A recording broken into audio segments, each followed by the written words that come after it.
Buenas tardes.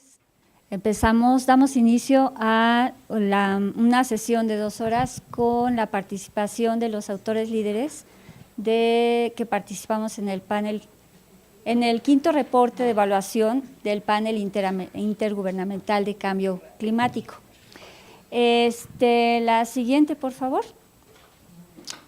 Ustedes saben que el 5º reporte de evaluación consistió de 3 volúmenes, como en los anteriores, como en los reportes anteriores.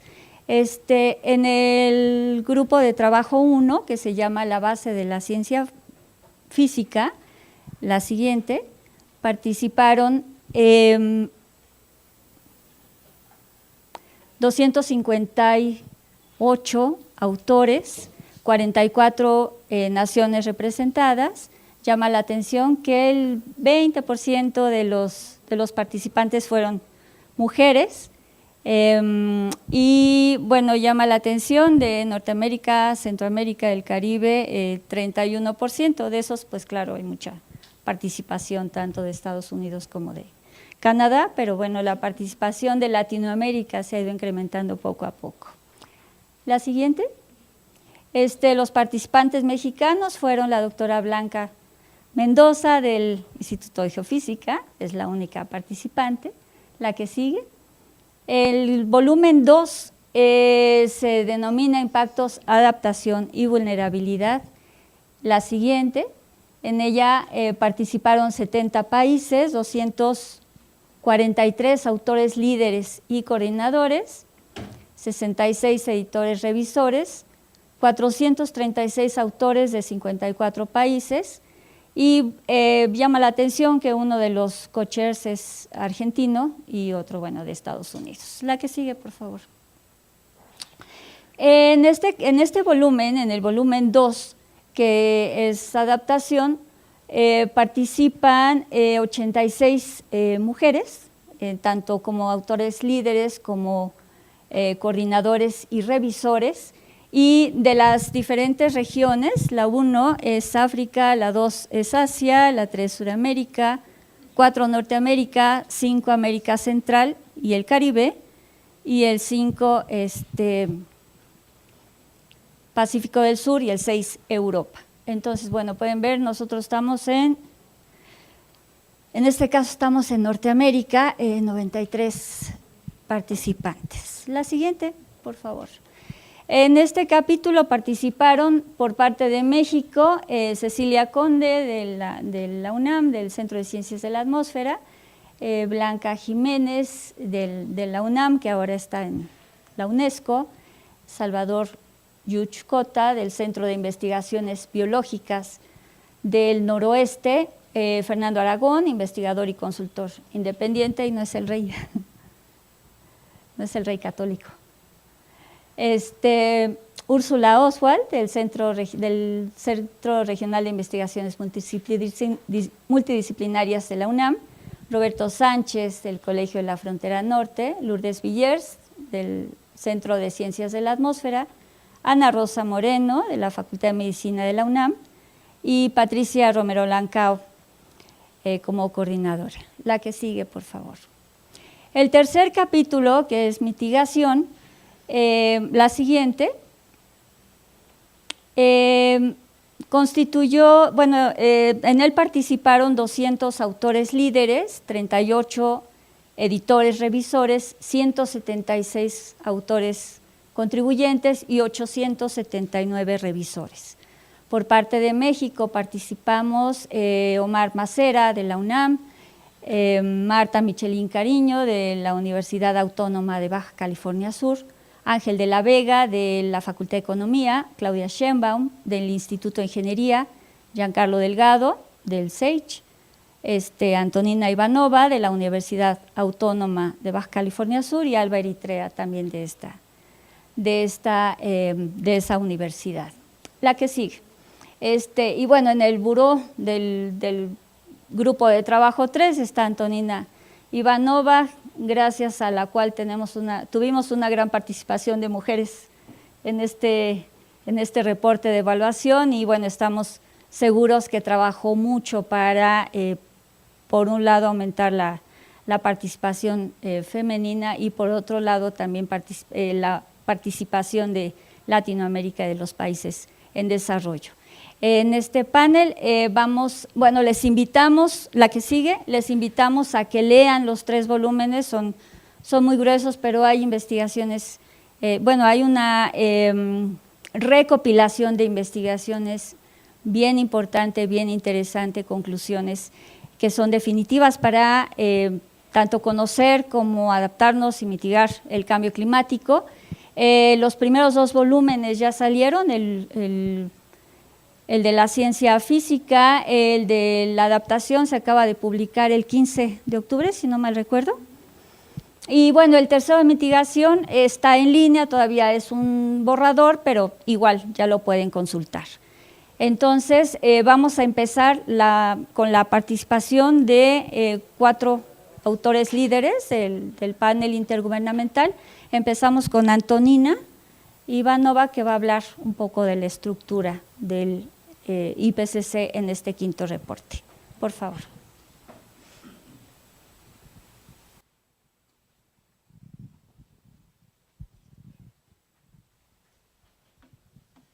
Bueno, buenas tardes a todos y muchas gracias a los organizadores de este coloquio de este panel de autores sobre cambio climático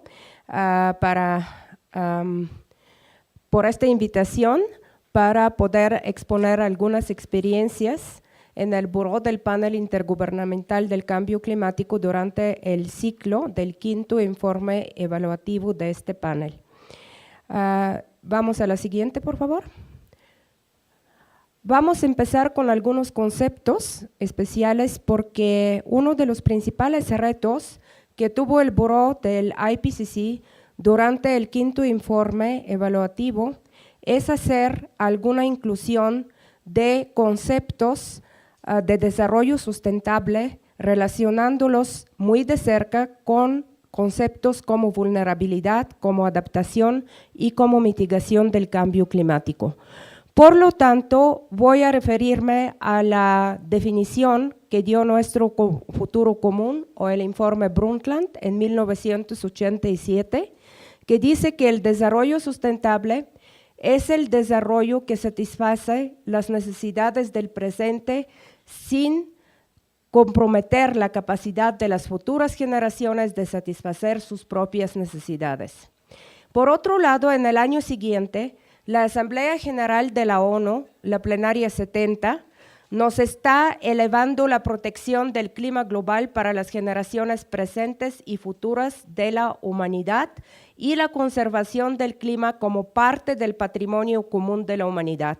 Entonces, basándonos en esto, vemos la necesidad de observar el clima como patrimonio de la humanidad y el cambio climático como un mal global prácticamente, y con eso ver todas sus relaciones con el desarrollo sustentable. La siguiente, por favor. Este es el artículo 2 de la Convención Marco de las Naciones Unidas sobre el Cambio Climático, que está especificando que el objetivo último de esta convención y de todo instrumento legal relacionado con esta, que la conferencia de las partes pueda adoptar, es alcanzar, acorde a los postulados de la convención, la estabilización de la concentración de los gases con efecto invernadero en la atmósfera a un nivel que pueda prevenir la interferencia antropogénica peligrosa con el sistema climático. Este nivel tiene que ser alcanzado en un tiempo suficiente para permitir a los ecosistemas adaptarse de manera natural al cambio climático, asegurar que la provisión de alimentos no esté amenazada y asegurar que el desarrollo económico se dé de una manera sustentable. Entonces, aquí vemos la relación con la mitigación de cambio climático, seguridad alimentaria y el desarrollo sustentable. Por lo tanto, uno de los objetivos en este 5º informe del IPCC era precisamente regresar a estos postulados para relacionar cuanto se puede más la lucha contra el cambio climático con el desarrollo sustentable y los aspectos sociales incluyendo la ética y la equidad. Vamos a la siguiente lámina, por favor. Entonces, los objetivos del panel intergubernamental en general es proporcionar resultados científicos políticamente relevantes, pero no políticamente prescriptivos. Quiere decir que el panel no puede darle indicaciones a ningún gobierno qué hacer, sino proporcionar las últimas resultados de la investigación científica que sirva de base para tomar estas decisiones. Integrar los aspectos económicos, sociales, incluyendo equidad, y los ambientales. Estos son los 3 pilares del desarrollo sustentable.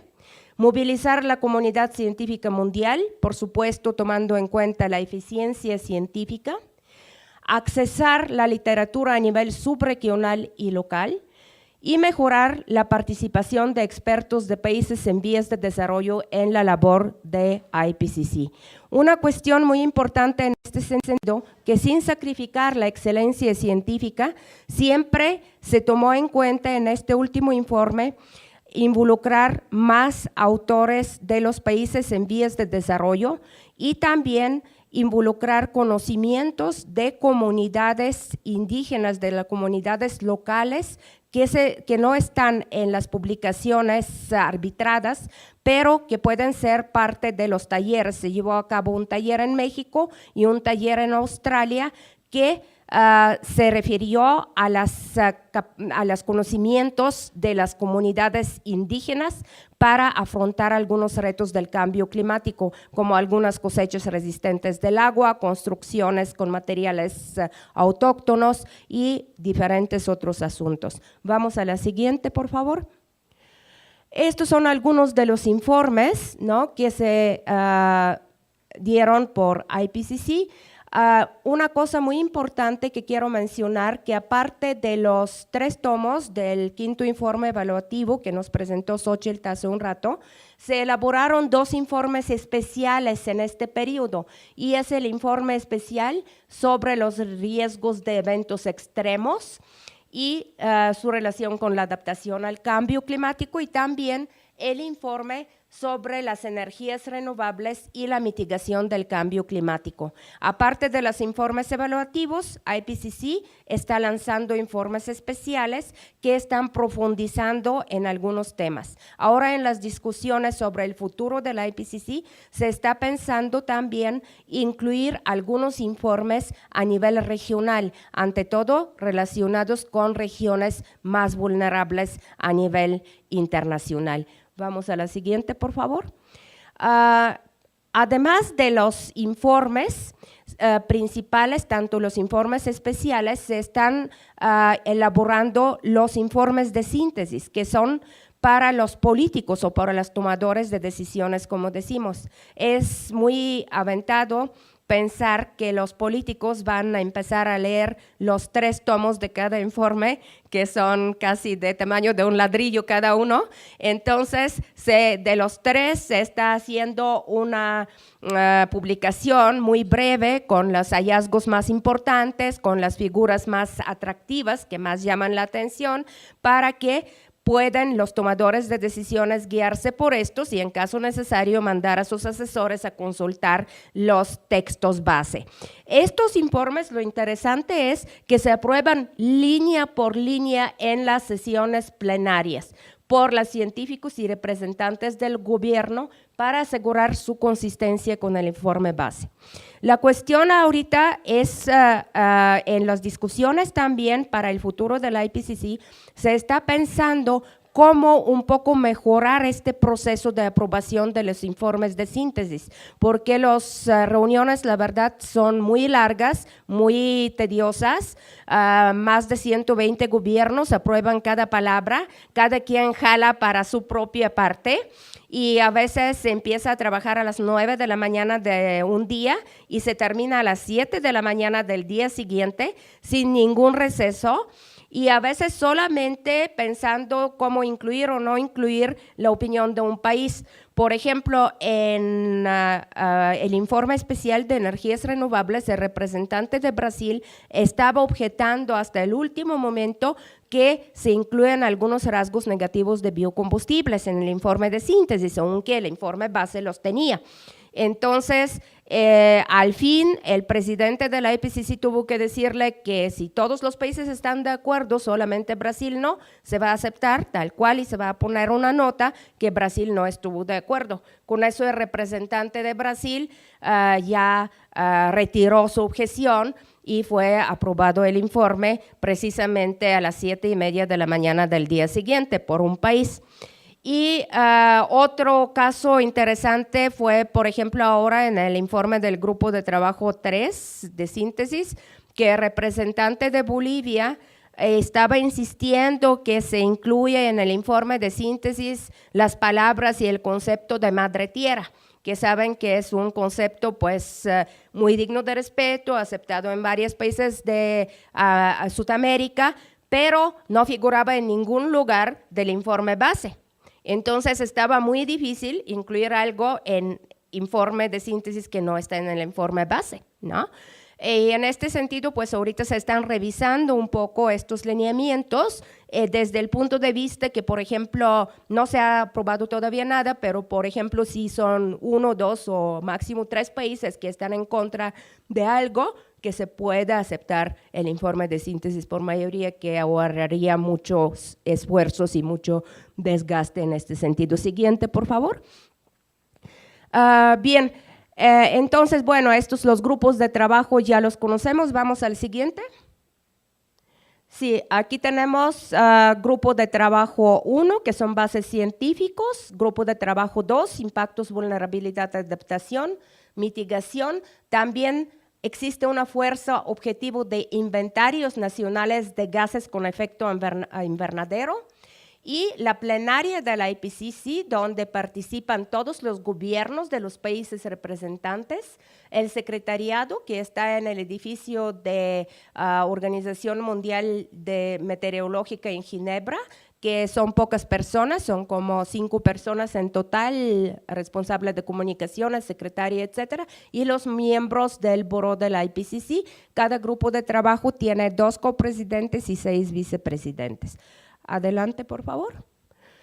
Entonces, ¿cuáles son los asuntos transversales que se vieron con mucha atención y eran un reto en el 5º informe evaluativo? Eran las metodologías transversales que aplican a la presentación o el contenido del informe, ante todo evaluación consistente de incertidumbres y riesgos, el análisis de costos, análisis económico y los aspectos regionales. Y luego tenemos los temas transversales que se refieren a tópicos y objetivos que es necesario que se traten por varios grupos de trabajo, como por ejemplo la sustentabilidad y la ética. Vamos a la siguiente, por favor. Esto es muy importante porque en los informes anteriores no se dio tanta atención a esta transversalidad. Entonces, cada grupo veía por su propio lado tanto algunas metodologías como algunos tópicos, que al final se trataba de un mismo tópico, pero interpretado de diferente manera por diferentes grupos, lo que llevaba a ciertas inconsistencias en el informe. Entonces, aquí los temas transversales, sistemas hídricos y terrestres, los cambios, impactos, vulnerabilidad, aquí tenemos esto del grupo 1, del grupo 2, el ciclo de carbón, incluyendo la acidificación del océano, las capas de hielo, la elevación del nivel del mar. La elevación del nivel del mar nos está afectando la vulnerabilidad en muchos aspectos, pero también es una base del grupo de trabajo 2 de ciencia. Un tema muy importante, como dije desde el principio, es relacionar mitigación, adaptación y desarrollo sustentable.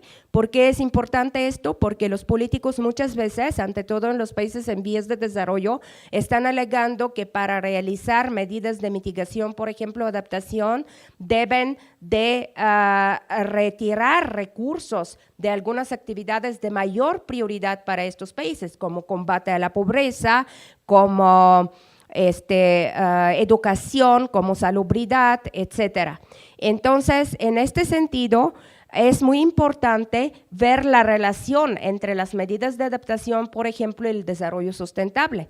Si uno da sustento a una comunidad pesquera, le da financiamiento, etcétera, para el desarrollo, pero el recurso que es objetivo principal de la comunidad pesquera en 10, 15 años va a dejar de existir, se va a ir más al norte por el calentamiento, como tenemos casos, por ejemplo, o va a venir otro recurso que habita en mayor profundidad y necesita otros artes de pesca. Entonces, la misma política de desarrollo no va a funcionar si no toma en cuenta las medidas de adaptación al cambio climático o los escenarios del cambio climático. Esto tiene que ver también mucho con las políticas de las empresas, ¿no? Darles las opciones de ganar. O sea, por ejemplo, los hoteles, si ahorran energía, ellos también tienen ahorros en sus recibos de energía, pero al mismo tiempo ahorrando energía o implementando energías alternativas contribuyen a las disminuciones de emisiones de gases con efecto invernadero. Del artículo 2 ya lo mencioné al principio. En este sentido, solamente vamos a la siguiente, quisiera mencionar que lo importante aquí sería que… Bueno, ahorita me acaban de mostrar 4. Bueno, ok. Ya estoy terminando. De los recursos financieros, por ejemplo, que se destinan por organismos internacionales a nivel, para acción climática, casi 80% van a mitigación. Entonces, uno de los retos ahora también mostrar la importancia de adaptación para que mayor cantidad de fondos empiezan a dedicar recursos también a adaptación. Aquí tenemos una cuestión también muy importante que realizó el panel durante el 5º informe evaluativo, es facilitar la elaboración de los escenarios. Esto nunca se había hecho antes. Entonces, las principales comunidades científicas, la modelación climática, el Consorcio de Modelación Evaluativa Integrada y la Comunidad Científica de Impactos, Adaptación y Vulnerabilidad estaban trabajando completamente aparte y a veces tenían contradicciones en los escenarios que trazaban. Ahora, en este informe se hicieron 3 talleres donde se juntaron estas 3 comunidades y homogeneizaron sus escenarios, ¿no? Por ejemplo, muchas veces inclusive se vio que para incluir las cuestiones sociales y de sustentabilidad, los escenarios propiamente matemáticos deberían de complementarse con cuestiones de narrativa, ¿no? Cuestiones institucionales, políticas, etcétera, que difícilmente se modelan de la manera usual. Vamos a la siguiente, por favor. Y bueno, y esto es solamente algo que también trabajó el Buró y un grupo que fue coordinado por parte del Buró por una servidora y por Canadá, que era el grupo objetivo de elaboración de lineamientos para estrategia de comunicaciones. Ante todo, este grupo se dedicó a especificar cómo IPCC debe de dar respuesta oportuna a todas las críticas que se dan en la prensa y además se organizaron 2 talleres para capacitar los miembros del Buró para trabajar o hablar con la prensa, de qué manera, por ejemplo, tienen que sonar políticamente relevantes, pero no políticamente indicativos, y cómo, por ejemplo, no se tiene que echar culpa a nadie, uno tiene que ser muy neutral, o sea, cosas bastante interesantes en este sentido. Bueno, vamos a la siguiente. Y esto es solamente un marco integrado que elaboramos en el grupo 3 precisamente, que ya nos está juntando todos los aspectos, el cambio climático, sus impactos en sistemas naturales y humanos, que se nos está afrontando vía la adaptación. La adaptación también nos está impactando las vías de desarrollo socioeconómico. Estas vías, por su lado, también impactan en sistemas naturales y humanos. Y la mitigación es la acción, como sabemos, que nos está dando la disminución de las concentraciones de las emisiones. Este esquema precisamente es el que nos da el meollo, cómo queremos juntar las acciones de mitigación, adaptación y desarrollo sustentable, incluyendo el crecimiento económico, tecnología, población y lo más importante, la gobernanza, que no solo el gobierno, sino todos los sectores de la comunidad se involucren a estas políticas de acción climática. Esto es todo, muchas gracias.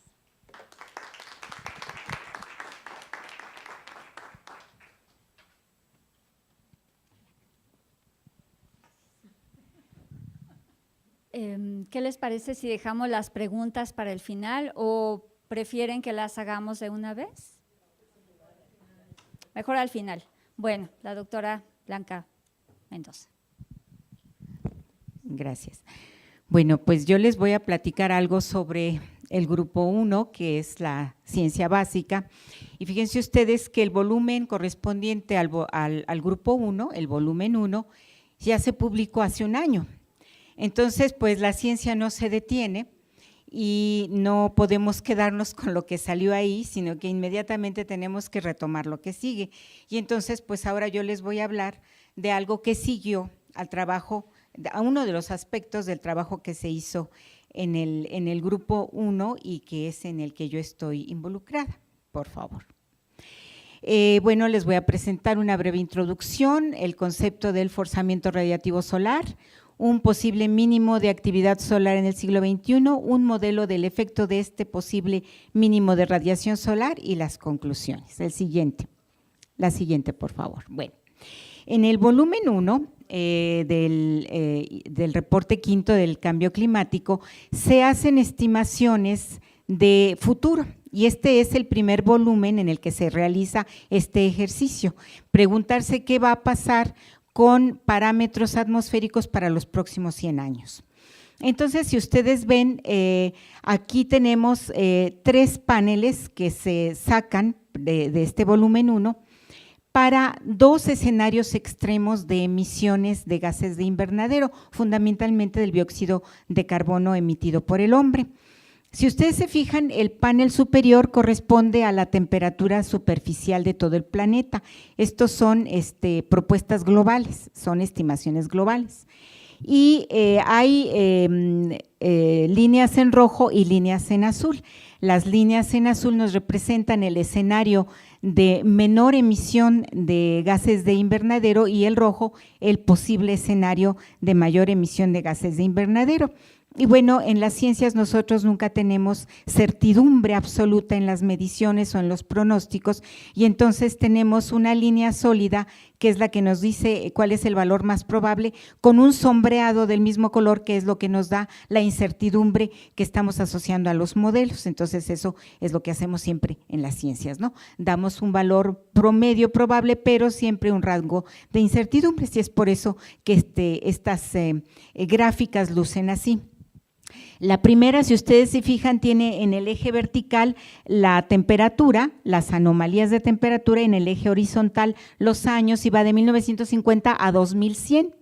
Obviamente de 1950 al año 2000 son observaciones, pero del año 2000 y tantos, 2010, 2012, en adelante son modelos, son pronósticos, son estimaciones del comportamiento de estos parámetros climáticos.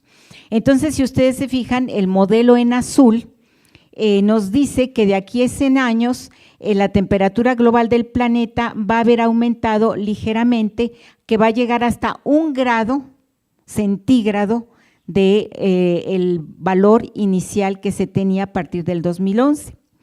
El panel de en medio es la disminución del hielo, principalmente del hemisferio norte. Si se está calentando el planeta, bueno, pues eso acarrea que las capas de hielo se derritan y entonces que empiecen a disminuir su extensión.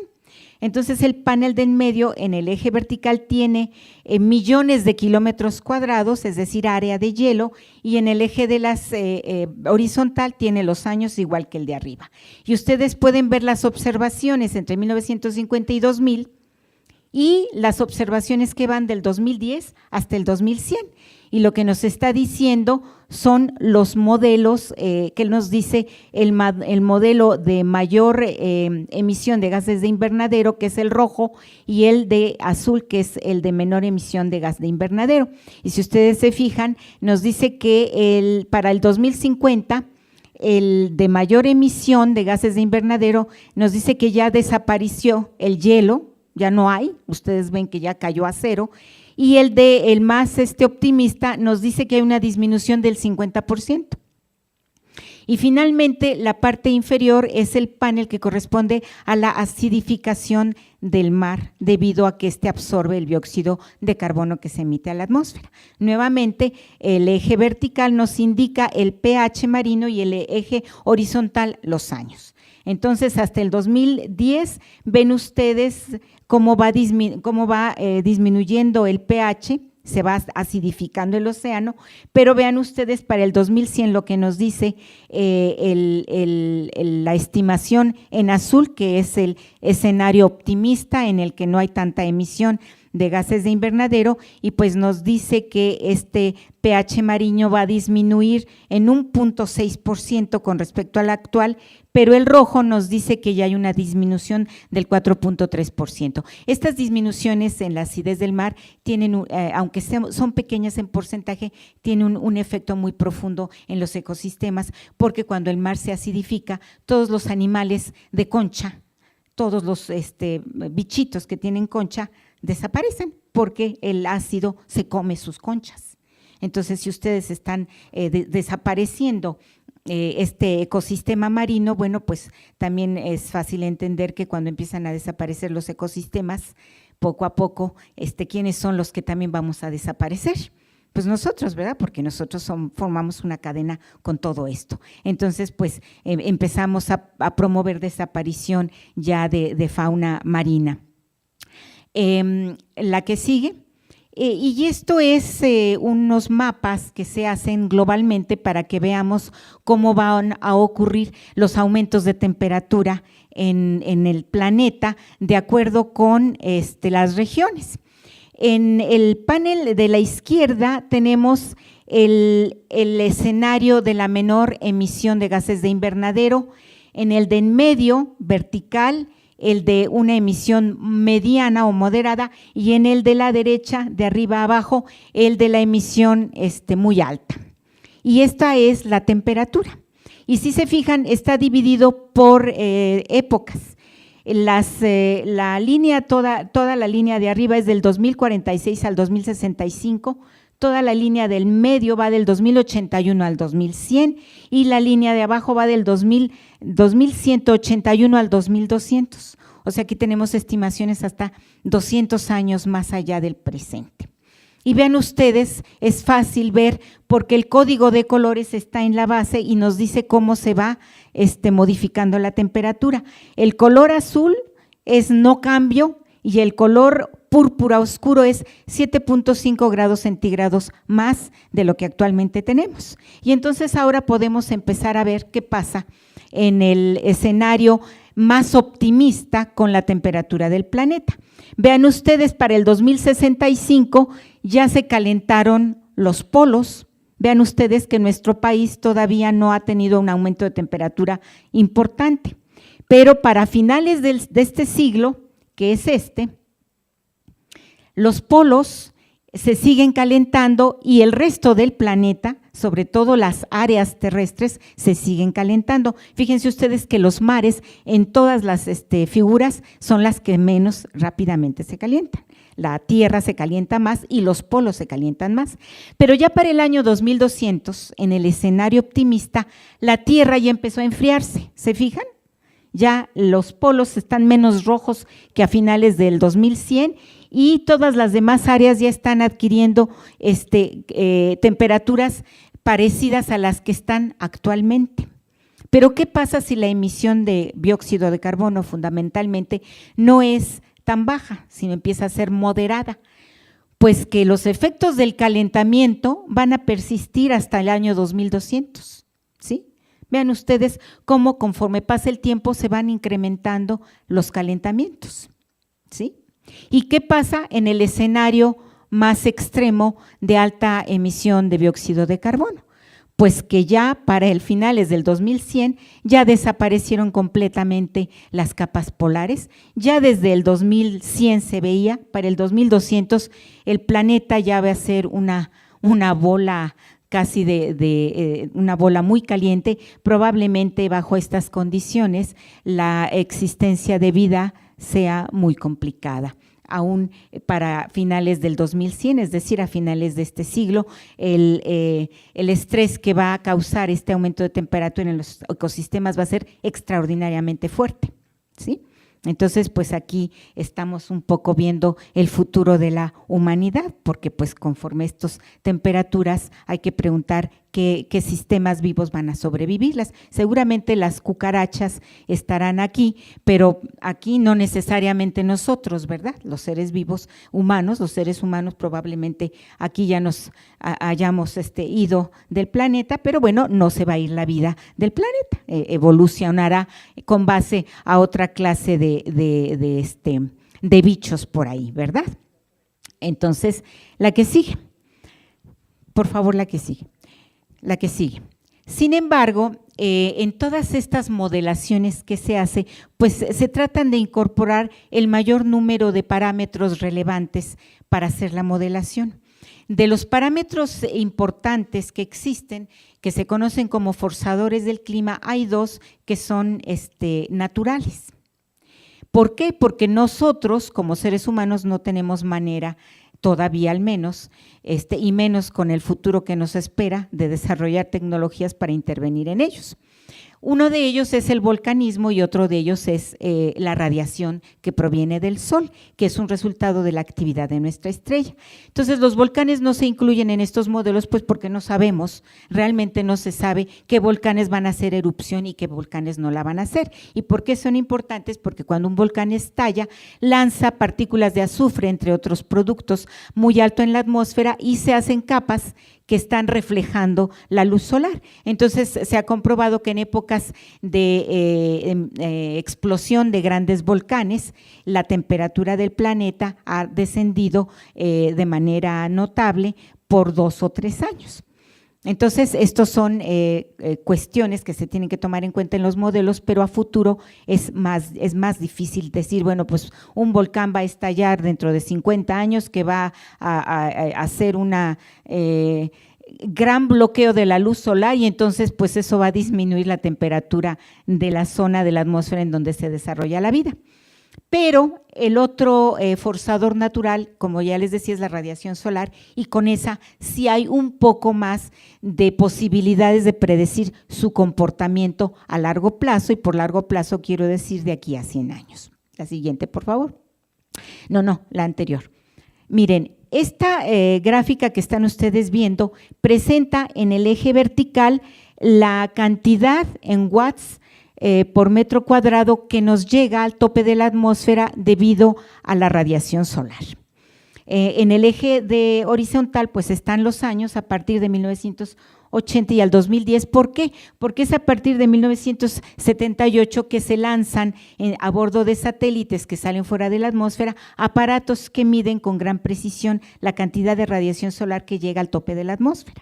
Entonces, ahí están 3 diferentes mediciones de esta radiación y las 3 pues parece más o menos que concuerdan, pero hay todavía muchas discrepancias, porque si ustedes se fijan, esta radiación solar tiene una ciclicidad que es aproximadamente de 11 años, lo cual no nos sorprende porque nuestra estrella tiene una ciclicidad muy evidente en todas sus manifestaciones de aproximadamente 11 años y la radiación solar es parte de la manifestación de la actividad solar, entonces no es sorpresa que la radiación solar tenga esta ciclicidad.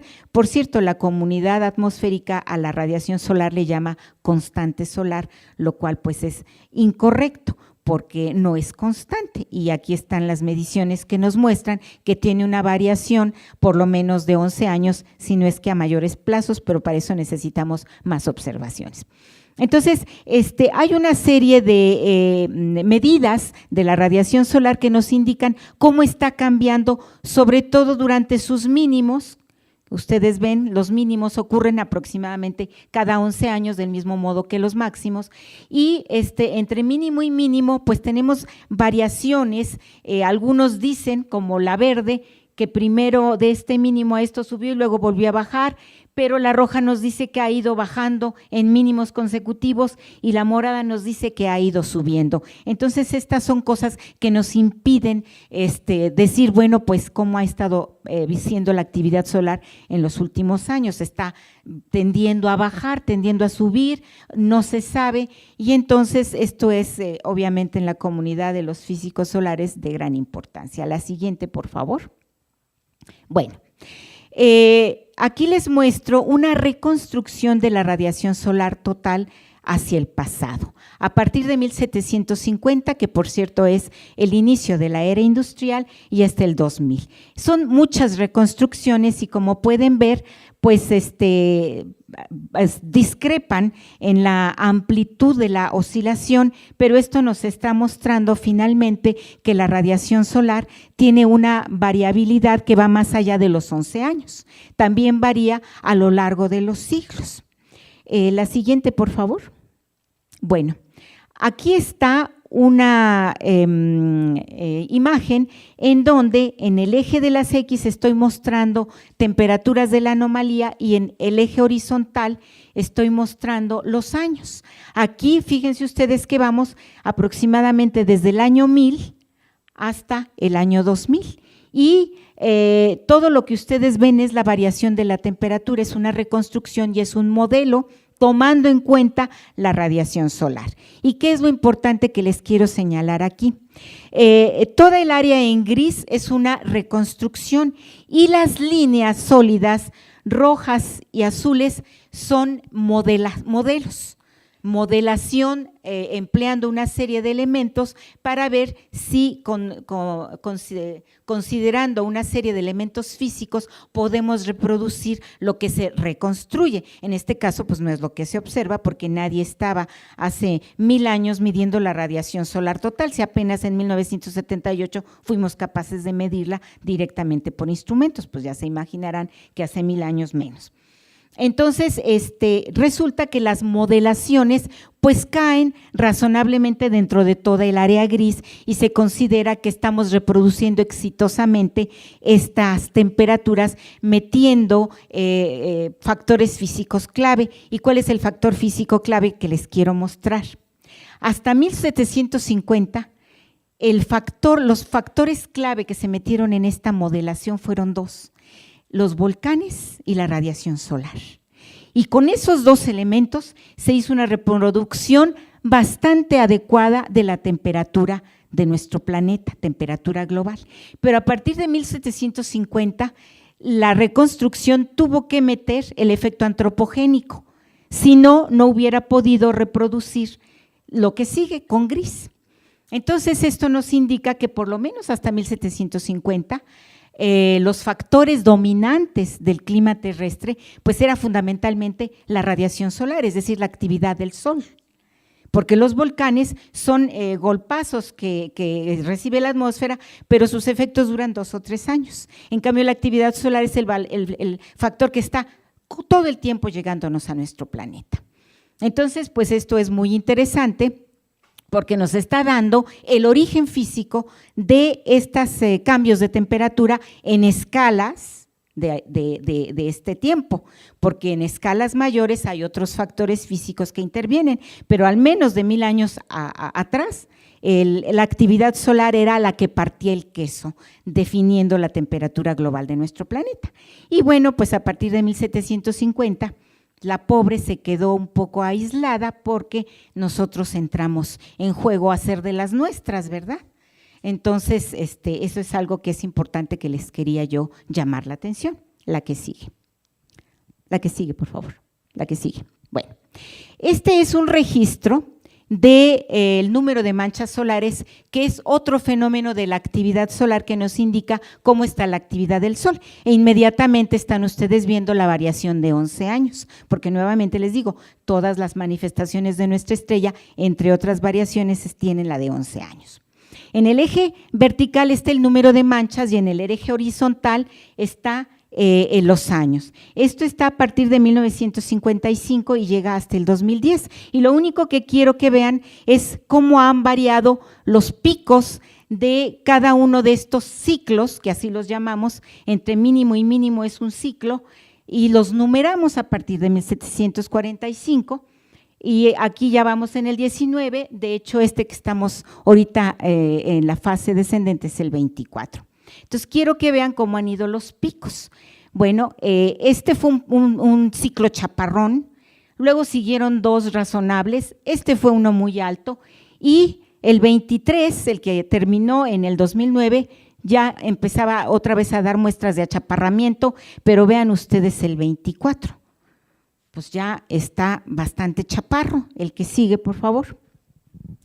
Y ahora aquí les muestro lo mismo de las manchas solares, pero a partir del año 1600 y hasta el 2000. Este es el ciclo 19. Vean ustedes cómo se ha comportado la actividad del Sol. Vean ustedes qué ha pasado entre 1645 y 1715, cuando el Sol dominaba. ¿Qué le pasó al Sol? Entró en un estado de depresión. No tuvo actividad por 70 años. Entonces, el Sol de repente entra en esos estados. La que sigue, entonces nos preguntamos si ahora se encamina a un estado de estos, porque ya el ciclo 23 fue chaparro y el 24 aún más. Entonces nuestras modelaciones nos indican que sí.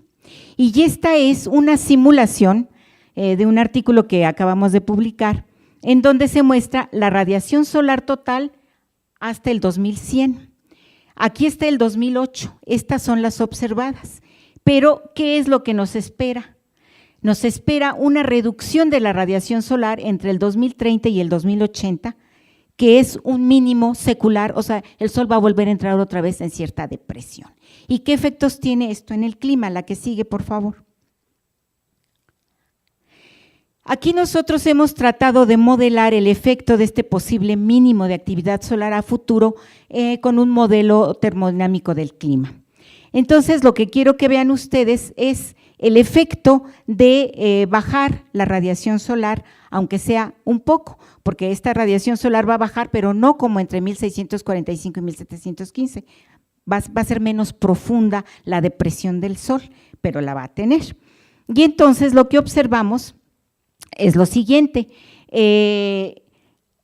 esta línea es la observación, esta línea gruesa es un modelo que no toma en cuenta a la actividad solar, y las líneas punteadas son diferentes modelos que sí toman en cuenta la disminución de la actividad del Sol, y ustedes pueden ver que esta inclusión de una disminución de la radiación solar está disminuyendo el calentamiento planetario.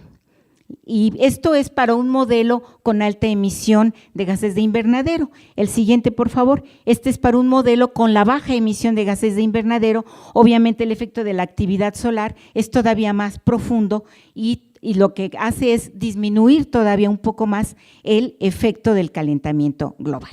Entonces, ahora sí me voy a las conclusiones. Y lo que les quiero decir es que pues los escenarios climáticos que el quinto reporte del IPCC tiene no consideran la variación de la actividad solar futura, pero hay mediciones de diversos parámetros de la actividad solar que nos indican que el Sol se está encaminando a un estado otra vez de depresión en su actividad. Y estos modelos nos dicen que esta depresión de actividad va a tener su fase más profunda entre el 2030 y el 2080, y otros modelos que realizamos con modelos climáticos nos indican que este mínimo de actividad en el Sol puede tener un impacto en el clima que propicie una reducción del calentamiento, más, como ustedes vieron en las gráficas, no lo va a revertir. La Tierra se va a seguir calentando. Pues muchas gracias.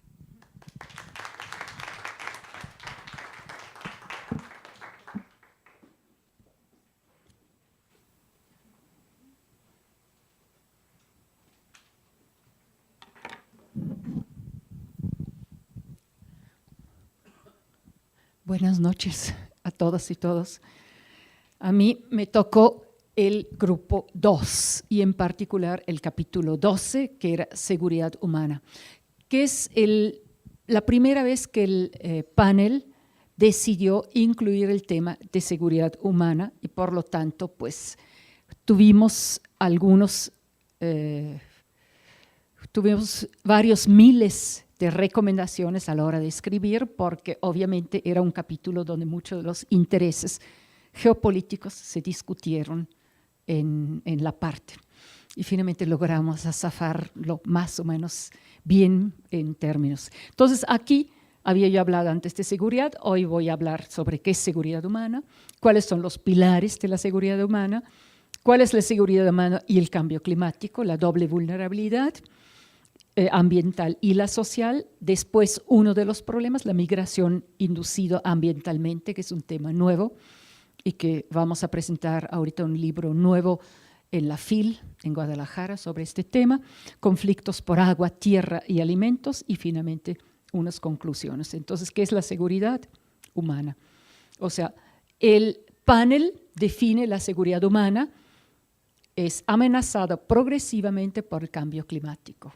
Su impacto no se debe a una causa única, sino a la interacción de múltiples factores donde el cambio climático es importante. O sea, es un factor múltiples factores, donde desde la parte solar hasta los problemas de lluvias y precipitaciones, pero también alimentación, manejo del agua, sequías, deforestaciones, etcétera, interfieren en este proceso. ¿Qué hace? Obviamente destruye el bienestar, la inseguridad, afecta la cultura y la identidad y produce migraciones que la gente preferiría evitar, o sea, el derecho a no migrar. Y puede retar a la seguridad nacional de estados que no son capaces de ofrecer una seguridad humana adecuada. Ha habido varios golpes en países africanos, por ejemplo, vinculados no con cambio climático, sino con hambrunas. Entonces, sí ha habido antecedentes de esta complejidad.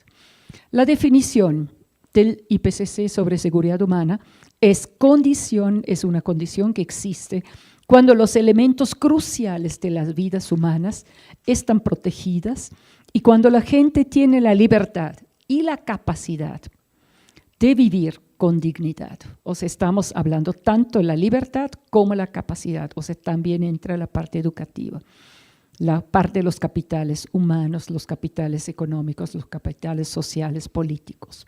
En este reporte del IPCC 5, los elementos cruciales incluyen elementos universales y culturalmente específicos, materiales y no materiales, o sea, también creencias que no son necesarias que son necesarias para las personas de actuar por sí mismo y en sus intereses. Muchos fenómenos influyen en la seguridad humana, especialmente en el manejo del mercado, el Estado y la sociedad civil. Y no hay duda que pobreza, discriminación de todo índole y desastres extremos, naturales y tecnológicos, afectan la seguridad humana. Entonces, partimos de 4 pilares de la seguridad humana. El primer pilar, ausencia de amenazas, que fue el acercamiento canadiense, donde se reducen los peligros de perder la vida por minas personales, armas, etcétera. La ausencia de miedo, donde se limita de la vulnerabilidad social a través del combate a la pobreza, el respeto a los derechos humanos, las políticas de igualdad y equidad, que básicamente fueron promovidos en 2003 con la señora Ogata y Amartya Sen.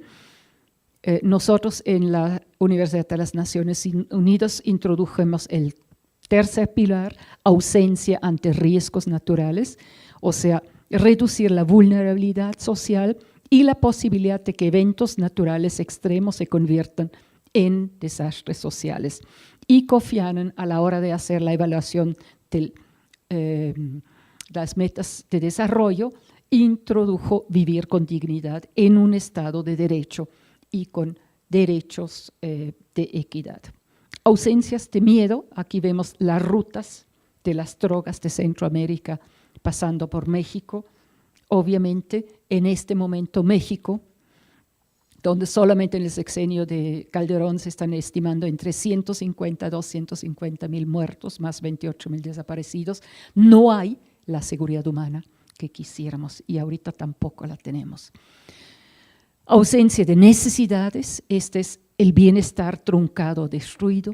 Comunidades indígenas bajo control de mestizos, pobreza extrema, hambre, malnutrición, elevada violencia, crimen organizado, condiciones precarias de vivienda, de salud, sin seguridad social, alta mortalidad infantil y materna, falta de trabajo, tierras y alimentos, falta de transporte público y carreteras, carencia de escuelas y educación socialmente deseada, apoyo gubernamental precario, políticamente condicionado, discriminación cultural a indígenas, mujeres, niñas, inmigrantes, niñas, por ejemplo, vendidos. Vimos en la Sierra de Guerrero cuando hicimos trabajo de campo en Cochoapan, el Grande, que todavía hoy día las niñas a los 12 años se les venden para matrimonio. Se trata que no vayan a educación porque la escuela empieza a llevarles ideas inadecuados para este tipo de culturas. Entonces, claro, y el control político y religioso en manos de caciques, sacerdotes, autoridades y crimen organizado. Ausencia de riesgos ambientales, estos son los impactos de las inundaciones en México, como pueden ver muy claramente, sur-sureste. La sequía de octubre de 2011, que fue la más fuerte que hemos tenido en los últimos, creo que 250 años. Entonces pueden ver el impacto muy importante. La deforestación que aumenta los peligros ambientales, donde sobre todo zonas como Indonesia, Malasia, Paraguay, Bolivia, Zambia y Angola han sido enormemente importantes. La inundación en Bolivia fue muchas veces acusado a Brasil por sus presas y finalmente los estudios mostraron que es por la falta de infiltración en las cuencas altas. Nosotros hicimos estudios en las cuencas y vimos que el 72% del agua se infiltra en la cuenca alta. Y si pues deforesta esta cuenca, pues obviamente tengo los desastres. Ese es un típico fenómeno entre pobreza y eventos extremos. Son eventos de más de $500,000, como pueden ver. ¡Ay! ¿Qué pasó? Uy, perdón. Síguele, por favor, síguele. Estábamos en esta, yo bien picado pensaba que coincidía y no, perdón, disculpa. O sea, aquí ven claramente la enorme pobreza, marginalidad del país y estos son los eventos extremos arriba de 500,000 impactos. O sea, tenemos un claro problema de coincidencia entre ambos fenómenos. Pero la seguridad humana y el cambio climático hace la doble vulnerabilidad, tanto la ambiental como la social. Y esto es un modelo que hemos desarrollado. Por una parte tenemos el cambio, contaminación del agua, vulnerabilidad por inundaciones, la pérdida de la fertilidad del suelo y los servicios ecosistémicos que estamos destrozando. Tenemos ahorita afectando 60% de los servicios ecosistémicos en México.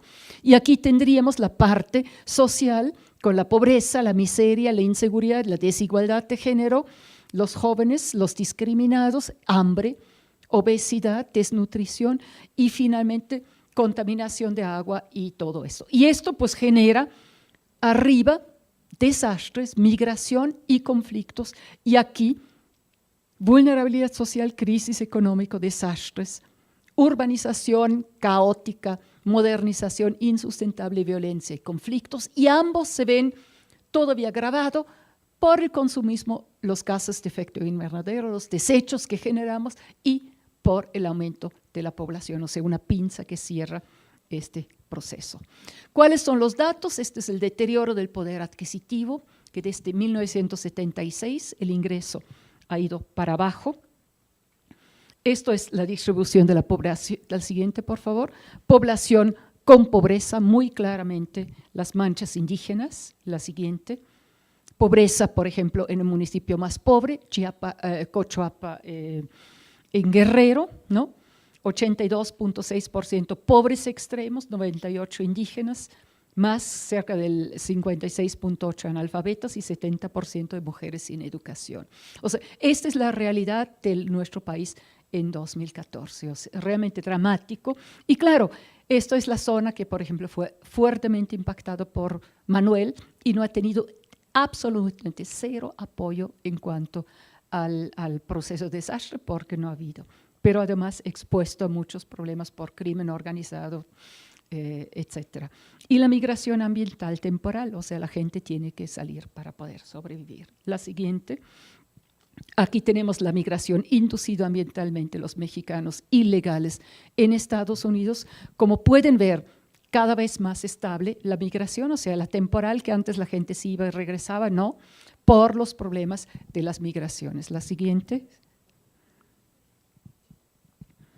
Los mexicanos ya nacidos en Estados Unidos se quedan, o sea, tenemos más de casi 13 millones de mexicanos que se han quedado y tenemos ilegalmente más o menos este grupo de personas que ahorita están esperando un apoyo. La siguiente, por favor. Las remesas, como podemos ver, a partir de la crisis económica, se han reducido, ahorita se están levantando paulatinamente, que son muy importantes para la parte. La política de deportación, las personas que regresan a México y las personas que salen. Ya tenemos casi un equilibrio entre la población que sale y que entra. Básicamente los que entran con visa porque ya es fuga de cerebros. O sea, es gente, son profesionistas que se van a vivir a Estados Unidos por tener mejores condiciones. Esto es conflicto por agua, tierra y alimentos. Esta es más o menos una imagen de Cochuapan el Grande, ¿no? La siguiente. Los conflictos, o sea, cambio climático es un reto para la seguridad. Estos son los datos que salieron del último reporte desarrollado por el Departamento de Seguridad en Estados Unidos, Homeland Security, y el secretario de Defensa, John Reid, ahí apuntó, por una parte, una colisión entre una creciente población y los recursos hídricos que se reducen por el calentamiento global. El cambio climático puede producir conflictos entre nacionales y el ejército británico debe estar preparado para atajarlo. Y por otra parte, en Estados Unidos estiman que la violencia y los conflictos se agudizarán en 20 o 25 años cuando el cambio climático tornó tierras en desiertos, fundió glaciares y se contaminaron las aguas superficiales. Se pone el cambio climático como una de las amenazas más importantes en décadas futuras, incluyendo, más importante que el terrorismo, los cambios demográficos y la demanda energética global. O sea, realmente ahí se está poniendo en el eje. Llegó al Consejo de Seguridad en 2007, a iniciativa de Inglaterra, por primera vez se discutió en el Consejo de Seguridad el tema de cambio climático y seguridad. O sea, y el secretario de las Naciones Unidas está obligado cada año a hacer un informe sobre seguridad, pero obviamente, como ven, es básicamente ausencia de miedo, es la parte primera de pilar.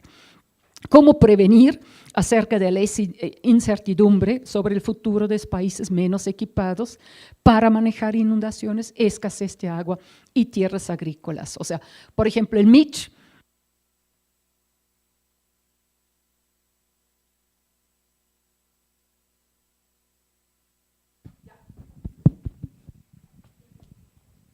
Ya se cansó el micrófono. Bueno, ya. Entonces, Mitch, por ejemplo, gran parte de la población de Honduras se fue precisamente y se fue a la zona de New Orleans. Y fue muy interesante ver que en New Orleans había más de 250,000 latinos, todos ilegales o sin documentos, que no tuvieron ni acceso ni derecho de ir a los refugios de la Cruz Roja, ni tampoco fueron evacuados. Y todo el mundo esperaba que había muchos muertos y resultó que los muertos eran los afroamericanos, porque los latinos con la experiencia de eventos extremos tenían más resiliencia y se autoevacuaron para poder escapar al drama de Katrina. O sea, es muy interesante cuando uno ve lo que hablamos de resiliencia, hay posibilidades de poder resolverlo. Y claro, hay una creciente incertidumbre acerca de las consecuencias geopolíticas y humanas del cambio climático. como impactos como inundaciones, derretimiento de permafrost y desertificación pueden llevar a la pérdida de tierras agrícolas, contaminación del abasto de agua y destruir la infraestructura. Y más de 300 millones de personas en África carecen actualmente de acceso al agua limpio y el cambio climático va a empeorar esta situación. ¿Cuáles son las zonas focos rojos? Según el informe de los Estados Unidos de este año, hay 4 en América Latina. El primero es México, migración ambiental, inseguridad y obviamente narcotráfico. La segunda es toda la zona del Amazonas. La tercera es toda la parte vinculada con la parte alta de los Andes por la desglaciación, donde hay un problema muy serio de abasto de agua, donde hay una desertificación de las tierras y por lo tanto falta de alimento. Y la cuarta está relacionada muy específicamente con Venezuela como un foco de inestabilidad sociopolítica. ¿Cuáles son las conclusiones? Pues una urbanización, o sea, México tiene el 78% urbano. Aquí estarían los cambios en la temperatura. Por una parte, calculado y los porcentajes y del lado la precipitación modelados en México. Después tendríamos tendencias de precipitación diaria en percentil, alteraciones como pueden ver, varias de ellos, ¿no? Sobre todo el norte. Y lo interesante que ahorita las últimas modelaciones mostraron era abatimiento, por ejemplo, de acuíferos en la zona árida, hiperárida. ¿Por qué razón? Porque se está estimando que vamos a tener más precipitación en verano, por lo tanto más evaporación. Incapacidad de poder capturar el agua y en invierno, por mayor temperatura, vamos a tener menos precipitación y más evaporación, por lo tanto agotamiento de los acuíferos. Y esto sí es muy grave para toda la zona del norte que depende de la irrigación en esta zona. Entonces, propongo una parte, lo que habíamos trabajado, por una parte, la arena que tenemos, convertir la arena de vulnerabilidad en una arena de bienestar, o sea, pobreza, falta de educación, discriminación de género, violencia intrafamiliar, todos los problemas, muertes prematuras, desempleos, convertirlos en empoderamiento, adaptación ante el cambio climático, respeto a derechos humanos, dignidad, justicia, respeto y formación.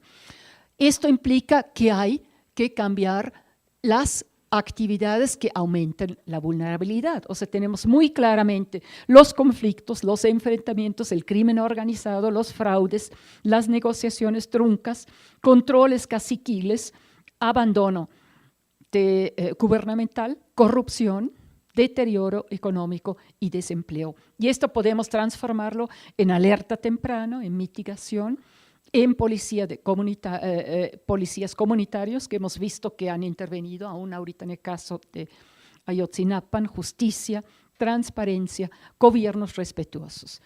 Pero esto implica cambiar definitivamente las arenas de vulnerabilidad. O sea, esto es la parte donde tendríamos políticamente que intervenir. Ambientes amenazados, deteriorados, politizados, deslegitimados, violentos, inseguros, abandonados, discriminados, fraudulentos, injustos. O sea, si checan el índice del Latino Barómetro, pueden ver claramente que en México nadie confía ni en el gobierno, ni en la policía, ni en el sistema judicial, ni en los partidos. O sea, hay una total desacreditación. Y esto implica que obviamente las únicas instancias donde hay cierta legitimidad es en la escuela y en la parte de la iglesia. Entonces, pues es muy complicado reconstruir tejido social en estas condiciones, que sería la arena de bienestar, donde tendríamos que trabajar con ambientes biodiversos, conciliados y negociados. Y finalmente, hay que cambiar las actividades. O sea, los actores tienen que cambiar para que tengamos agenda de bienestar, que tengamos actividades de bienestar, arenas de bienestar, y esto implica actores distintos que nos ayuden a superar ahorita la parte de la marginalidad, la exclusión, y que nos permiten llevarnos hacia actores comunitarios de bienestar, sin desastres, resilientes, trabajadores. O sea, no podemos evitar los eventos extremos, pero sí podemos evitar los desastres en este campo. Y esto nos lleva, y esto es una parte que sale, la siguiente por favor, a un proceso progresivo y transformativo hacia la resiliencia. Esto es del informe sobre eventos extremos del 2012, donde tendríamos un manejo adaptativo, aprendizajes, innovación y liderazgos legitimados, ¿no? Donde habrá aumentos incrementales con cambios transformativos hacia cambios integrados. Y claro, el punto crucial es cuáles son los riesgos inaceptables que tenemos. Y entre estos dos riesgos nos estamos moviendo, por una parte, hacia la parte de la resiliencia, donde es inaceptable hacerlo porque la transformación de los riesgos pudiera costar la vida de todas comunidades enteras. O acá, donde el manejo del riesgo está percibido demasiado alto y por lo tanto hay que cambiar. Aquí habrá que evacuar la gente para ubicarlos en otro lado. Entonces, andamos siempre entre los riesgos inaceptables y el manejo de los riesgos demasiado inaceptables. Como pueden ver, es una línea muy compleja para llegar hacia una trayectoria de resiliencia. La siguiente, por favor. Otro clic, por favor. Aquí pueden ver claramente dos modelos. Hay que reducir el consumo. Aquí tenemos un consumo totalmente sustentable, integral, y aquí tenemos una clase media típica en Alemania que tienen dos tipos. Y aquí ven, obviamente, los hogares y los patrones metabólicas coevolucionan de manera totalmente distintos y por lo tanto hay que cambiarlos. La siguiente. Entonces, con todo este proceso de inseguridad que hemos visto, hay que empezar a equilibrar 4 o 5 elementos importantes. Por una parte, el modelo del ambiente, que ya hemos visto las definiciones de sustentabilidad, el modelo de desarrollo con una modernización, pero basado en la sustentabilidad, en la equidad de género, donde superaríamos los procesos de desigualdad, basado en una diversidad cultural y obviamente con mecanismos de negociación de conflictos, con armonía y un proceso pacífico donde pudiéramos hacer una gran seguridad, o sea, una seguridad humana, una seguridad de género y una seguridad ambiental. Y esto sería más o menos el planteamiento de una seguridad integral. Muchísimas gracias. Los que están interesados pueden bajar gratis este libro, está en el CRIM.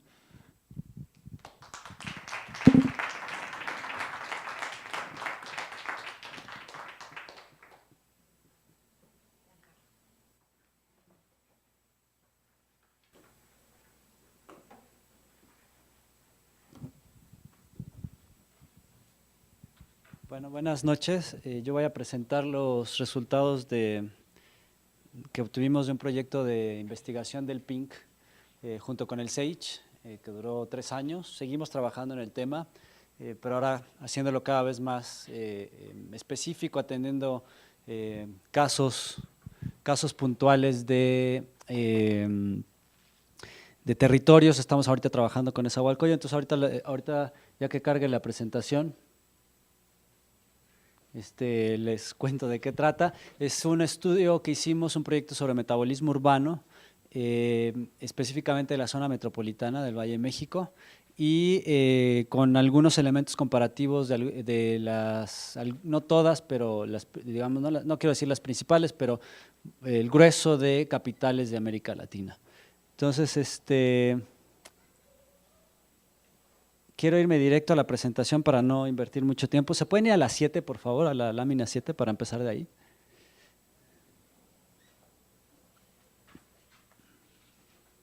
Ahí, nada más para hacer una contextualización rápida de por qué son importantes las ciudades. Bueno, no he dicho, ya Xochitl lo mencionó, yo participé en el capítulo 12 del grupo 3, que es mitigación, y ahí se trabajó el tema de asentamientos humanos e infraestructura, y esto prácticamente son ciudades, sobre todo porque estamos hablando de mitigación, o sea, ¿dónde está el mayor potencial de mitigación? en los asentamientos urbanos, y por eso es que el capítulo esencialmente se centra en esa temática, y el proyecto PIN que hicimos aquí, que es lo que quiero presentar, hace alguna revisión sobre el comportamiento de las ciudades desde una perspectiva metabólica. Entonces, nada más para poner algunos datos, tenemos un crecimiento cada vez mayor de las ciudades, tenemos cada vez más ciudades, megaciudades a nivel global, tenemos una concentración muy grande de consumos energéticos y materiales en territorios muy pequeños, porque los asentamientos urbanos cubren una superficie muy limitada. Entonces hay algunos datos que nos están indicando que las zonas urbanas a nivel global cubren 2% del suelo no congelado, pero pese a que es una superficie muy chiquitita, pues está teniendo patrones de consumo muy elevados, ¿no? Ahí se registran 2/3 partes del consumo energético y hasta el 80% de las emisiones de gas de efecto invernadero directas e indirectas. Entonces, las ciudades se vuelven muy importantes desde la perspectiva de la mitigación, evidentemente desde la perspectiva de adaptación también, porque es donde se concentra el grueso de población y entonces hay mayor vulnerabilidad dependiendo de cada ciudad, de cada contexto biofísico y de cómo se hizo el escenario construido, o sea, cómo se construyeron estos asentamientos, pues hay mayor o menor vulnerabilidad para unos u otros pedazos de asentamientos, que normalmente es así, ¿no? Los más vulnerables siendo normalmente los más pobres. Y finalmente, porque hay un crecimiento poblacional a futuro y que se va a concentrar en 90% de los asentamientos urbanos, y 90% de ese aumento va a ser en países en vías de desarrollo pobres. La siguiente.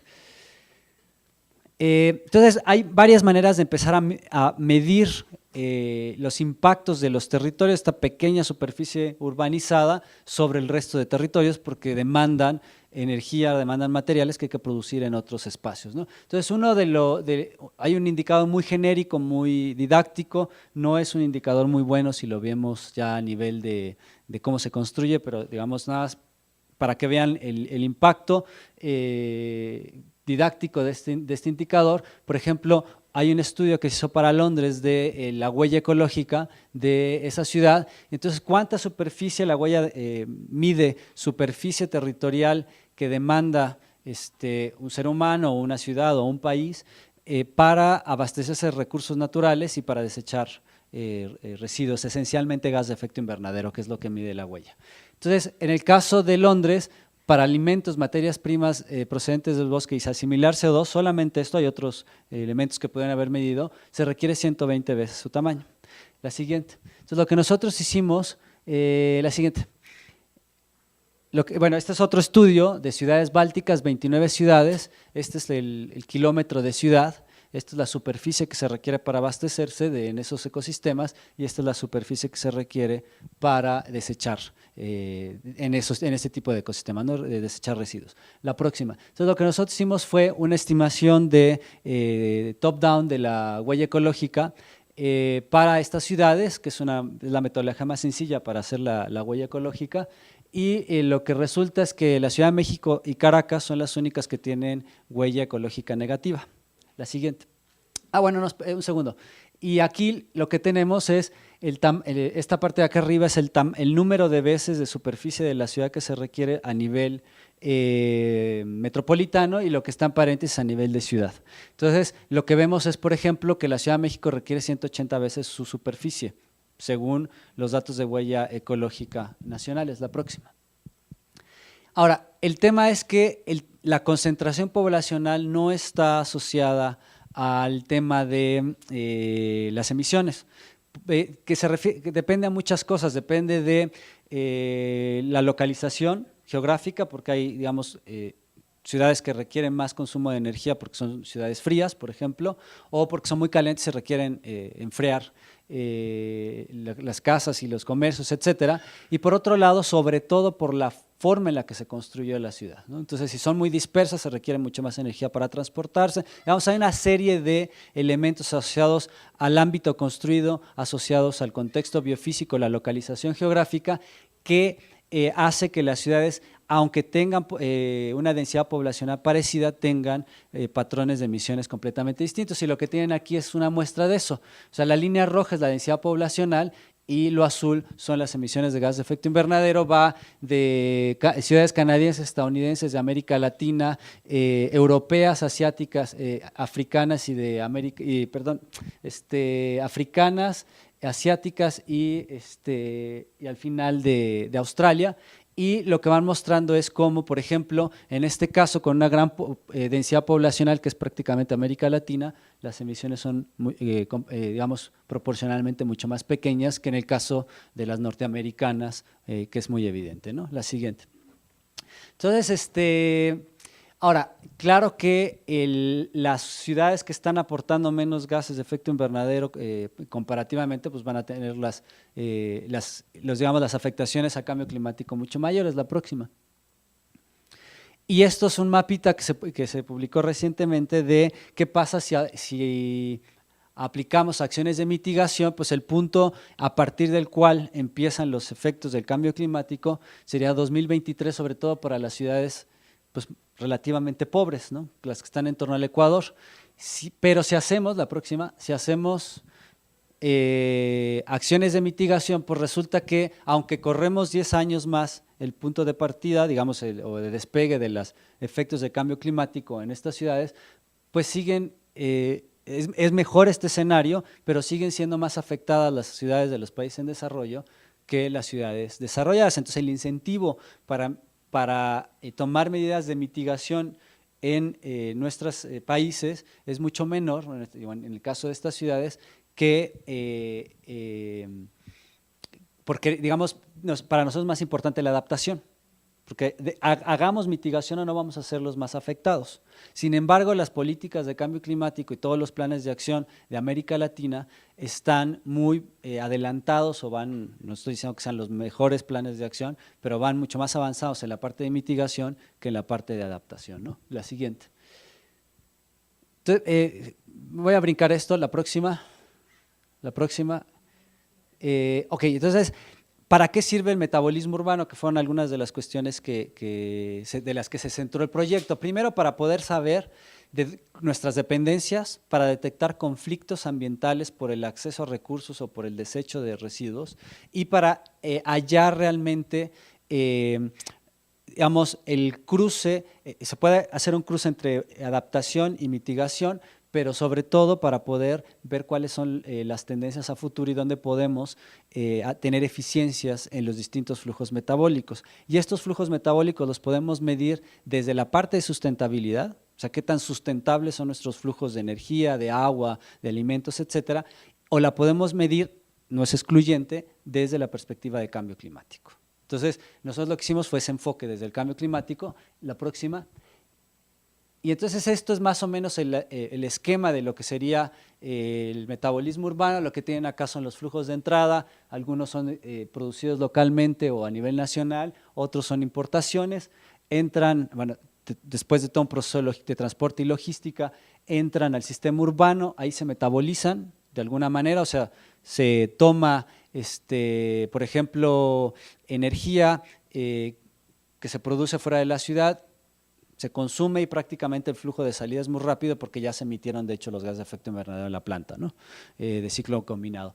En los alimentos tienen una duración muy corta, independientemente, sobre todo los no enlatados, digamos, los alimentos orgánicos, perecederos normales, tienen un periodo de duración muy corta, los consumamos o no, salen en unos cuantos días, semanas si acaso. En cambio, por ejemplo, los materiales de construcción pues pueden tomar 10, 20, 30 años y su periodo de vida es mucho más elevado aquí. Y eso es el stock de las ciudades. Entonces, lo que medimos son flujos y stocks, qué pasa con ese stock y cómo se va a renovar ese stock y qué significa en términos de cambio climático. La próxima. Entonces, bueno, esta es una parte más como técnica del cómo han ido evolucionando los análisis de metabolismo urbano. No me quiero meter en esto, la próxima, por cuestión de tiempo, la siguiente. Y la próxima. Entonces lo que hicimos fue medir para la zona metropolitana desde una metodología que es la más simple del metabolismo urbano, que es la metodología lineal, que es decir, toma en cuenta los flujos de entrada y de salida de ciertos materiales y de la energía. Y luego hicimos alguna discusión sobre cómo hacer un metabolismo integral, porque la Ciudad de México no necesariamente tiene eso muy bien armado. El metabolismo integral incluye todos los procesos de reciclaje, o sea que parte de los residuos vuelvan a entrar a la ciudad y que parte de los residuos, por ejemplo, de aguas residuales o los residuos orgánicos se puedan utilizar para la producción de metano, lo cual, bueno, ya sabemos lo que pasó con Bordo, prácticamente está perdido el mayor potencial del Bordo, no se hizo la acción a tiempo, y eso es uno de las maneras en las que uno puede planificar estos flujos de salida y cómo pueden regresar a la ciudad de alguna manera positiva. Entonces, lo interesante es que para la Ciudad de México, en términos de cambio climático, como casi todas las ciudades de América Latina, el mayor problema es el sistema de transporte. El transporte centrado en el automóvil privado, y para el caso de la zona metropolitana, pues es interesante ver que del 50 al 70, ¿no?, se duplica la superficie urbanizada, pero aumenta 10 veces la flota vehicular. Y luego del 79 al 2000 se triplica la superficie urbanizada, pero la flota vehicular aumenta 5 veces. O sea, tenemos un crecimiento mucho mayor, mucho más rápido del parque vehicular en la zona metropolitana del Valle de México que la superficie territorial. Entonces, esto hace no solamente que tengamos cada vez más coches en una superficie proporcionalmente más pequeña, pero que no es pequeña, sino que está creciendo. Entonces, el problema de transporte se refleja en que la mitad de las emisiones, 47% de las emisiones de la zona metropolitana, estén asociadas al consumo de combustibles líquidos, ¿no?, gasolinas y diésel, sobre todo gasolina. La próxima. Bueno, la otra cuestión es que hay flujos y hay stock, y entonces los cálculos de stock, esto ya está en el R5 citado. El stock es esto de todos los materiales de construcción que están, digamos, que toman cuerpo en la ciudad. En términos de cambio climático tienen energía incorporada, entonces tienen emisiones indirectas. Se gastó energía para producir el cemento, para producir el acero, etcétera, etcétera. Entonces, el primer cálculo que se hizo a escala global fue que hizo un grupo de investigadores de Noruega liderados por Müller, David Müller, que fue uno de los autores también del capítulo 12, y vean lo que calcula, ¿no? Están estimando 122 gigatoneladas de CO2 para el caso del acero, cemento y aluminio, solo 3 materiales que son, digamos, los más intensivos en energía, de las cuales 68 gigatoneladas corresponden a países del anexo 1. O sea que el grueso de emisiones indirectas que están en el stock de las ciudades están en los países ricos. Y segundo, que hay asimetrías bien importantes en términos per cápita entre norte y sur, por lo mismo, por lo menos de 5 órdenes de magnitud, ¿no? La próxima. Esto va a ser importante porque eso es algo que también hicimos nosotros, un cálculo muy preliminar para el caso de la Ciudad de México. Lo que tienen aquí es una foto de los flujos detectados en estas ciudades para los años más recientes, y lo que tenemos también es digamos, la densidad poblacional y la población total para poder ver cuáles serían ciudades similares y por qué tienen comportamientos diferentes en términos metabólicos. Y por ahí entonces llamar la atención en cuáles son los sectores que son más ineficientes. No me quiero detener en esto ya está publicado, están todos los datos de consumo de energía, de los gases de efecto invernadero asociados a el consumo de alimentos, que eso fue un cálculo, digamos, de lo general a particular. La próxima. Entonces, lo que quiero es más bien enseñarles casos más específicos. Por ejemplo, el metabolismo de la energía, ¿no? Cada vez la ciudad consume más energía. Son datos de los informes de emisiones. Entonces, ahora estamos por el torno a los 700 petajoules, cuando estábamos alrededor de 443 en 1990, entonces cada vez consumimos más energía. De hecho, a nivel nacional, el mexicano consume desde la década de los 90 70% más energía per cápita. La próxima. Y esto es, digamos, el último inventario de emisiones, y aquí queda muy claro, no lo tengo yo que volver a hacer, si ya está hecho, pues cuáles son la composición de las fuentes energéticas que más se consumen, y siendo, digamos, el mayor consumo, 47% del consumo de energía asociado al transporte, con esas proporciones. Por eso les decía que el grueso es gasolina, y evidentemente esto se va a ver después reflejado en las emisiones del consumo energético de parte digamos, de estos distintos sectores en estas distintas fuentes energéticas. La próxima. Y esto es, digamos, el otro es la entrada de los flujos energéticos, y esto es los flujos de salida en términos de gas de efecto invernadero, ¿no? Y aquí tienen los datos, ¿no?, de evolución en el tiempo, y lo mismo, las emisiones van aumentando de manera muy, muy rápida, ¿no? O sea, de 2008 a 2010 pasamos de 51 a casi 55 millones de toneladas. La siguiente. En el caso del agua, lo tenemos muy, muy finito, nada más muy rápido. Ya lo sabemos, ¿no?, que tomamos agua del Cutzamala, del Lerma, la metemos al Distrito Federal, con algunos usos digamos, en el Estado de México, parte de la zona metropolitana, y luego sale por la cuenca del Tula. Entonces, esto lo hicimos en esquema metabólico. La próxima. Entonces, lo que tenemos es cuánta agua nos llega, ¿no? Cuánto nos llega de lluvia, cuánto se evapora, cuánto viene del Lerma, cuánto del Cutzamala, cuánto salen de los acuíferos y los manantiales, cuánto se pierde en fugas, qué hace con el agua cada una de las dependencias del Estado de México y del Distrito Federal encargadas del agua, cómo entra en los distintos, digamos, compartimentos digamos, de usuarios, ¿no?, en el caso más del consumo residencial, comercial, la industria de la agricultura, que aunque a veces se nos olvida, tenemos agricultura en el DF y en la zona perurbana, y lo que interesaba aquí, que es algo que no se había hecho, porque digamos estos datos existen, nada más era cosa de armarlos, sistematizarlos bajo el esquema metabólico urbano, pero lo que no se había hecho era el cálculo de emisiones. O sea, cuál es el nexo agua-energía en todo el componente metabólico del agua en la Ciudad de México. Y esos los calculamos, por ejemplo, para emisiones por consumo de energía del sistema de bombeo, potabilización, etcétera, de todo el SACMEX y el CAEM. Por ejemplo, para SACMEX se calculan entre 332 y 282 millones de toneladas de CO2, y el CAEM 830 a 710 millones.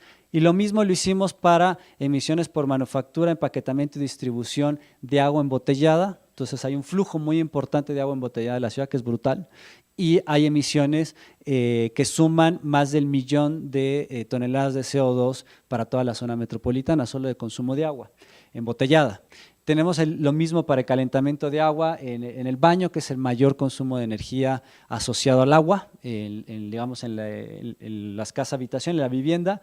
Tenemos las emisiones de metano que están asociadas a las aguas residuales, y luego el ahorro de emisiones por el uso de aguas negras en la cuenca del Valle de Tula, ¿no?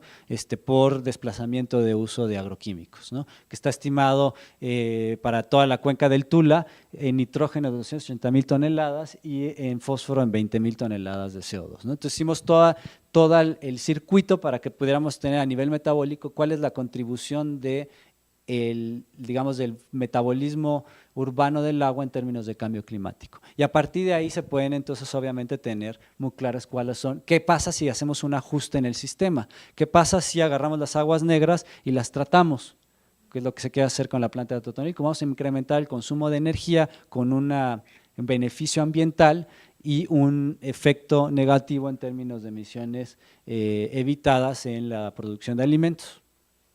Si es que esa producción de alimentos se mantiene, que eso está entredicho, por eso la gente estaba molesta en el Valle de Tula, de que le están quitando las aguas negras. Entonces hicimos todo un análisis de conflictos también en torno a quién le quitan el agua y a quién le echan el agua negra, ¿no? La próxima.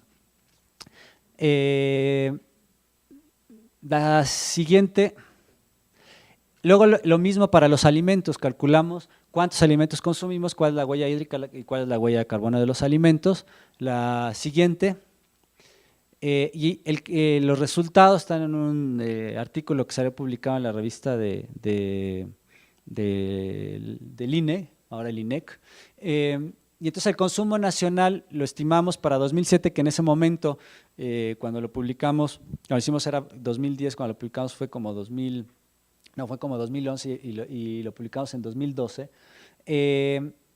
Estimamos con los datos más recientes de FAO, que en ese momento eran 2007, y lo que nos salió fue 734 kilogramos de consumo per cápita al año. Ese consumo de alimentos per cápita, dado que no hay datos digamos, de cuánto consume exactamente en promedio el defeño o el que vive en la zona metropolitana, tenemos que hacer un análisis de arriba hacia abajo, generalizando los datos nacionales a escala de la ciudad, lo cual es válido y bastante cercano a la realidad, porque el promedio está más cercano a los patrones de consumo que son más intensivos en las ciudades que a los patrones que son más chiquitos, que son, por ejemplo, de las zonas rurales, ¿no? Digamos, con la fotografía que nos presentaba Úrsula era muy claro la diferencia, y entonces la diferencia del promedio pues representa bastante bien y de incluso un poquito corto los patrones de consumo urbanos. Y es el flujo de alimentos a la ciudad. Lo que no hemos calculado, que ha sido uno de los problemas grandotes, es cuál es la energía asociada a la entrada de estos flujos, porque parte de los alimentos vienen de distintas partes del país y parte de los alimentos vienen del extranjero. Entonces, lo que estamos calculando apenas es el food miles de los alimentos que vienen del exterior, para luego hacer un promedio de emisiones asociadas a los alimentos que vienen del país, y a partir de ahí poder entonces hacer el estimado, lo mismo que hicimos con el agua, de cuál es la energía indirecta asociada a esto, pero eso todavía no lo tenemos hecho. La siguiente, bueno, esto me lo brinco, simplemente es que nos hemos hecho, la dieta mexicana se ha transformado en una dieta mucho más intensiva en energía, porque consumimos más refrescos, porque consumimos más azúcares, más grasas saturadas, etcétera, etcétera, y eso ha hecho que cada vez sea más intensiva en energía, incluyendo el consumo de maíz que se hace por la vía de harinas refinadas. La próxima. Y entonces estos son nuestros resultados. Lo que hicimos fue calcular la huella hídrica, la huella de carbono con los promedios internacionales, y a partir de ahí nos resulta que las emisiones per cápita de CO2 asociadas a 412 kilogramos de consumo de carne de res, de cerdo, de pollo, etcétera, todos esos kilogramos son las emisiones de CO2 asociadas a nuestro consumo per cápita anual de ese tipo de alimentos. La próxima.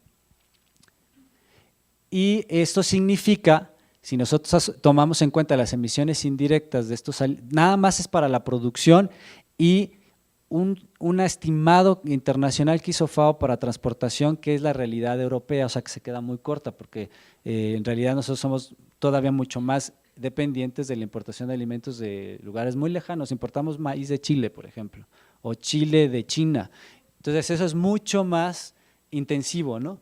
Pero nada más tomando esos datos, vean, 29% adicional de emisiones, de las que son esas 54.7 mil toneladas de CO2 que reporta el inventario de emisiones del DF para el año 2010. En realidad hay que sumarle 29 de esas emisiones indirectas, 29% de las emisiones indirectas. Voy a hacer un último cuadro y sumar otro caso, que es el de los stocks, la próxima, y con eso termino. No, me voy a brincar todo eso, porque hicimos lo mismo para residuos. La siguiente, no, adelante, más adelante. Aquí, lo que hicimos fue calcular el stock, o sea, cuánto material hay en la Ciudad de México y cuánta energía está incorporada en ese material. El estudio del sector transporte es bastante fino, porque nos dedicamos 2 años a otro proyecto específicamente, perdón, 1 año y medio solamente a calcular el tema del transporte. El tema de la infraestructura de agua es más o menos decente, bastante bien hecho también. Y el de electricidad no está muy bien hecho, ahorita le explico por qué, y está muy mal hecho. Entonces le explico cuáles son los criterios. No sabemos qué es lo que está debajo en el subsuelo de tuberías, exactamente, ni qué materiales, ni qué diámetros, y por tanto no sabemos ni los pesos existentes. Entonces se hace una estimación por distintas tipologías de cañerías, principal, secundaria, etcétera, y más o menos los tipos de materiales que deberían de permanecer en proporciones por su edad, o sea, por cuándo se dejó de usar el cobre, por ejemplo, entonces cuándo se empezó a sustituir, etcétera. Y lo mismo con electricidad, porque se está sustituyendo los cables de cobre por cables de aluminio. Y luego tampoco se sabe exactamente qué tipo de cableado es, para poder sacar el peso metálico, no el peso plástico. Y acá, pero de todas maneras hay maneras de hacerlo. El problema de y la metodología también ya está publicado, el problema del de acá es cómo pesamos toda la infraestructura de la ciudad, que es imposible. Entonces, aquí son puras estimaciones, hicimos un factor base que bueno, fue por metro cúbico construido, pero sobre la base de que toda la ciudad tiene una construcción de 2.5 metros, que es irreal, ¿no? Entonces, eso es lo que hicimos, nos salieron esta cantidad de emisiones en total, y la siguiente, que todas son estimación súper pequeñita, o sea, súper subestimada, y el resultado es que si asumimos que el porcentaje de renovación de la ciudad es de 1%, que normalmente es entre 1 y 2% el ritmo en el que se van renovando las ciudades a escala global, o sea, que vamos reparando calles, se van tirando edificios y construyendo nuevos, etcétera, 1% de ese tejido construido, pues resulta que las emisiones indirectamente asociadas por la energía que se utilizó en la producción de estos materiales que toman cuerpo en esta renovación, pues es igual o equivalente al 17% de las emisiones reportadas en el 2010, de 54.7 mil toneladas. Resultado, si sumamos nada más el stock, digamos la energía indirecta y las emisiones indirectas asociadas al stock y asociadas a la producción de alimentos, el inventario se queda 50% corto. Y esto entonces lo podemos traducir en política pública, que estamos midiendo de manera muy cortita y que además los objetivos, porque lo podemos ver por sector, los objetivos de cada plan climático son objetivos que se quedan muy cortos y que atienden realmente a veces necesidades que no son tan importantes ni en términos de mitigación, a veces ni en términos de sustentabilidad. O sea, son planes que se quedan muy cortos. Termino con una cifra. O sea, la cifra que se propone el gobierno de Ebrard eran 7.000 toneladas, 7 millones de toneladas, reducen 9.000 millones de toneladas, y eso para todo el periodo, que es todo el periodo del gobierno de Ebrard, lo que representa 1.2% de las emisiones del DF. Si asumimos además una cuestión muy importante, que no aumentan las emisiones cada año, sino nada más agarramos el año base. Entonces, en realidad es menos del 1%. Solo las que ellos miden y el potencial de mitigación. Si sumamos el 50% que no está contabilizado, que debe de ser más, digamos, nada más les mostré dos rubros, entonces realmente las acciones de mitigación son menos del 1%. Entonces realmente nuestro plan se queda cortísimo, y los efectos del cambio climático no estamos ni mitigando, estamos gastando un montón de dinero en cosas que tal vez no son tan prioritarias, y tal vez debemos de cambiar el chip en la parte de adaptación y en la parte de sí cambiar infraestructura y modernizarnos, pero que atienda necesidades sociales, no que tenga como prioridad la supuesta reducción de gas de efecto invernadero, que a veces en la práctica, si los medimos bien, se queda muy corto. Bueno, esto es así en express, porque había otros flujos, estaba el de residuos y hay otros que traía para presentarles, pero bueno, eso es todo. Gracias.